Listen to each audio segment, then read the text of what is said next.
నమస్కారం. నా పేరు సంతోష్ కుమార్ పాణిగ్రాయ్, ఎల్లంపేట మండలం, శ్రీకాకుళం జిల్లా. చేసింది పాప్కార్నర్ జొన్న వేసాను.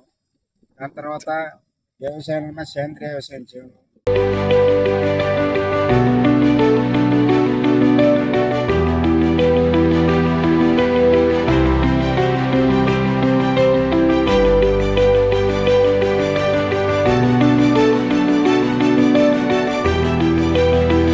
ఎకరాల భూమి 20 టాటర్ల గత్తం వేసాను. దాని తర్వాత జొన్న పెక్కలకి విత్తనాలు శుద్ధి చేయడం జరిగింది.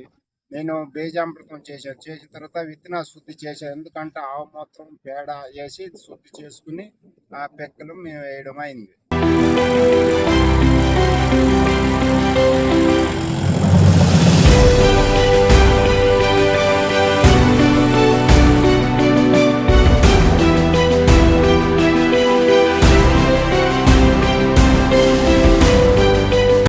మామూలు రసాయన వస్తువులు వేసి పోయినాయి. ఎందుకంటే సేంద్రియ వ్యవసాయం చేసి మనము బాగా భూమిని పోతున్నాయి. అందు గురించి అనుకుని మనం సేంద్రియ వ్యవసాయం వల్ల మేము వ్యవసాయం చేయడం జరుగుతుంది. అందువల్ల చేసేయడం వ్యవసాయం కానీ దానివల్ల పంట బాగుంటుంది, కానీ అది ఆ దిగుబడి లేకపోయేది.